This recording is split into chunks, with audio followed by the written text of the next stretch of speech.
Hello, YouTube. It's me, John Avenger, once again, and welcome back to Terror in Tinsletown.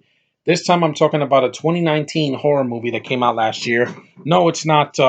It's not It Chapter Two. I haven't seen the first It from 2017 or the original. So this one's one that I know it's divisive. I know that my friend Josh doesn't like this movie. I don't care. I'm reviewing it anyway. It's the 2019 movie Countdown. Yeah, Countdown. Basically, I like the premise: a phone app that tells you when you're gonna die. Of course, that itself is creepy in its own right, and it's a supernatural horror movie directed by Justin Deck, and it stars one of the most capable, beautiful actresses I've ever seen. She was Anna in Frozen in Once Upon a Time, the live action version of Anna in Frozen from Frozen in Once Upon a Time season 4. Elizabeth Lau, very beautiful actress. This is what she looks like. No, that's the guy from Twilight. Here it is. Look at that face. She's 28 years old, so she's not a little teeny bopper like uh freaking Millie Bobby Brown or the girl. Was it Anna Taylor Joy? Yeah, I prefer this girl. I like my girls, women a little bit older. Caitlin Deaver's young, but she's not a teeny bopper because she's a mature woman for her height. You also have Jordan Calloway. He was the black guy in Unfabulous, and he was in an episode of Riverdale in like the first season. You have Talitha Bateman, Tachina Arnold from the Martin show from the '90s, Little Shop of Horrors. You have P.J. Byrne, Peter Facinelli, yeah, the guy, the doctor from Twilight. He also plays a doctor here. You have Ann Winters and Tom Segura. The plot follows a group of people who discover a mobile app that correctly tells its user when they're going to die. It was released October 25th to 25th, 2019. So about this weekend coming up will be the 1 year anniversary by STX Entertainment. It's a decent studio. They're basically Blumhouse, but wait, is this Blumhouse? No, it reminded me of a Blumhouse movie like Happy Death Day to Day and Happy Death Day to You and Fantasy Island, which no, I'm not seeing that. And also Truth or Dare. But yeah, Blumhouse, they can be hit and miss, but they're good. They keep their movie budgets low, so it actually the films look better than a bad CGI fest. I don't know why people hated this movie. It's decent. It's not horrible. It made $48 million worldwide, which sounds low, but the budget was only 6 million, so it was a huge hit. And like I said, the premise is interesting. I really like the fact that this character is not a Mary Sue. Elizabeth is a very, she's a nurse in a hospital taking care of her patients, and people like her. Quinn Harris is her name, and she downloads this app on her phone, and everybody at a party, and then people start dying left and right, and it's basically you take the Curse of La Llorona, which is one of the worst. That's one of the worst horror films of last year. Put it in the phone, and then some ghosts, some specter appears and kills you. It's an interesting premise. I like that. It's different. It's not another stupid slasher. It's not a remake. It's not a prequel. It's not a freaking reimagining. It's its own thing. It's I don't know why it got the reaction that it did. Does it have cliches? Yes. You have the jump scares.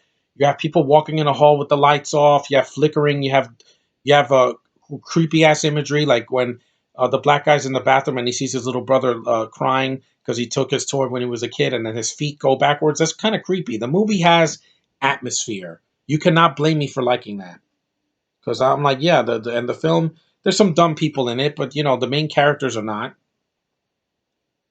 Yeah, it says Countdown may offer a few fleeting jolts for horror fans with barren cues, but it lacks enough wit or creativity to leave a lasting impression. I disagree with that. I didn't hate it. I would watch this again for Halloween because it was something different. It wasn't another remake. It Chapter 2 is almost 3 hours. What's interesting about that? It's the same movie that they did in the '90s, except much longer, and they stretch it out by putting flashbacks every 5 minutes. I'm like, that's not a good story. Here, it's very short. It's fast paced. It's a good looking film. It doesn't look like it has a budget of 6 million. It looks great. It looks like better than a horror movie that has a budget of like 60 million. And the lead is very capable. She's gorgeous, very strong willed. She's even willing to die for her sister to save her life at the end. Spoiler alert. And like I said, it has creepy ass imagery. There is a scene that made me uncomfortable, which is when Peter Facinelli is trying to like hit on her. I'm like, of course. Look at her face. Tell me any heterosexual man wouldn't want to get off on this. But it's still not right. We don't need any Harvey Weinsteins in this world. Um, like I said, the movie's only 90 minutes. It goes by real quick. The acting is not the problem. I think the actors are fine. There is one character I didn't like. I didn't like the not the priest. The priest was played by the guy, the older brother from the George Lopez show. What was his name? What's his name? I don't think his name is here. But the guy that with the glasses, he gets aroused by he gets aroused by freaking the supernatural. He gets a boner over it. I'm like, yeah, this guy's way too excitable to be a priest's assistant or whatever, a right hand man. And it's like, oh great, I'm gonna conjure a spirit. I'm gonna exorcise a spirit. I'm like, that wasn't needed. The religious stuff isn't needed in these movies. We saw The Exorcist, guys. That was over 40 years ago. We're over it. Not everything supernatural has to be have biblical implications. It's a freaking phone app that people that have on their phones and tell them when they're going to die. You don't need to put the Vatican and all that. You don't need to put that in this movie. Catholic imagery and pentagrams on the floor. You don't need that. That was stupid. That was dumb. That I wish I would have cut out of the film entirely. Just have them try to find a way to cheat death to beat the clock so that they can live. It works.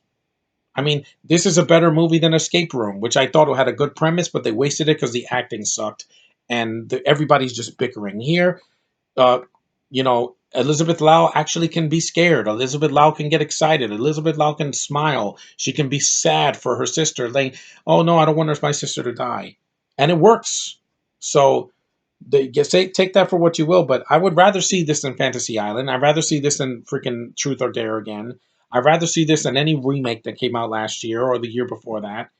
And everybody was upset that Halloween Kills got pushed. That's not going to be any different. It's just going to have a different title, and they do the same thing that they did in Halloween 2 from the 80s or Rob Zombie's Halloween 2. Do something different. The film also even the watching a phone go from like a couple of hours to to the 0.0000. Yeah, that kind of freaked me out because I'm like I'd always thought phones were evil. Everybody in America that has a cell phone is just walking around with their phone connected to their hand or right in their face. It's pathetic. Put your phone down. Your phone can get you killed. That's what this movie taught me. Yeah, I learned from something from this movie. Your phone can cause you to get killed if you're not careful. So just turn your phone on when you need to. Use it for emergencies or calls. Do it at your own time when you're sitting down on a bench or something. Don't do it when you're walking down the street or on a bicycle or in your car. Don't text and drive. It's why people get killed and get into accidents. And like I said, the movie's not that long. 90 minutes, it goes by. It doesn't drag out for another hour. It's quick and to the point. And Elizabeth Lau is a great freaking lead. I wish she could do more films because I love her, guys. I think she's amazing. And while it wasn't the scariest movie of last year, it still had a lot of charm.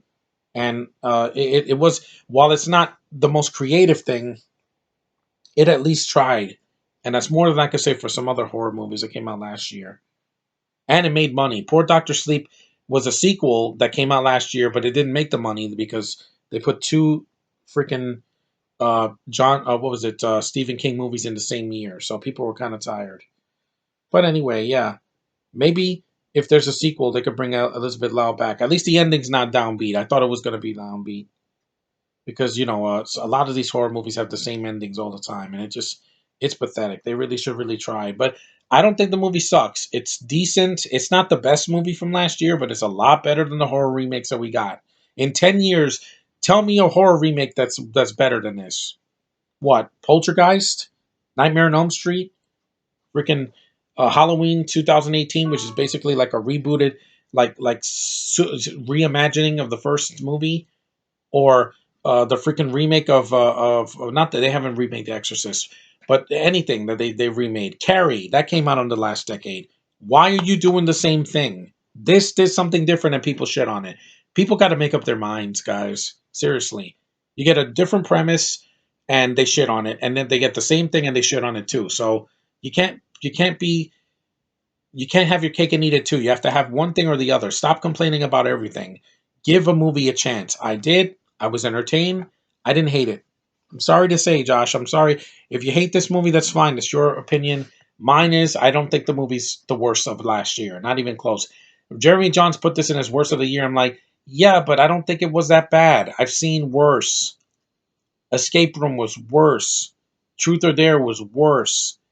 A lot of horror remakes and sequels were worse and pointless because you can't do better than the original. This, at least if it never gets a sequel, at least Elizabeth Lau or Lau, Liao or Lau, whatever her last name is, she left an impression on me.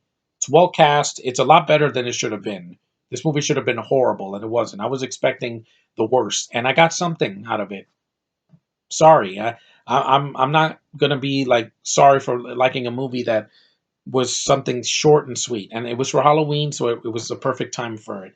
So that's my review of Countdown. It's flawed, like I said. The priest thing is stupid. That's not needed, and there's some cliches in there that you could have cut out. Feckinelli, good performance, but I don't like him like throwing himself on the girl, and then she's like, "No, wait, he threw himself at me. Why are you saying that I threw myself at him?" That's not needed. You know, with the post Harvey Weinstein world, we don't want people throwing themselves at each other like that forcefully, you know. But anyway, I still like the film. Take it for what you will, but I don't hate it. I've seen worse. Thanks for watching. Take care, and I'll see you in the next one.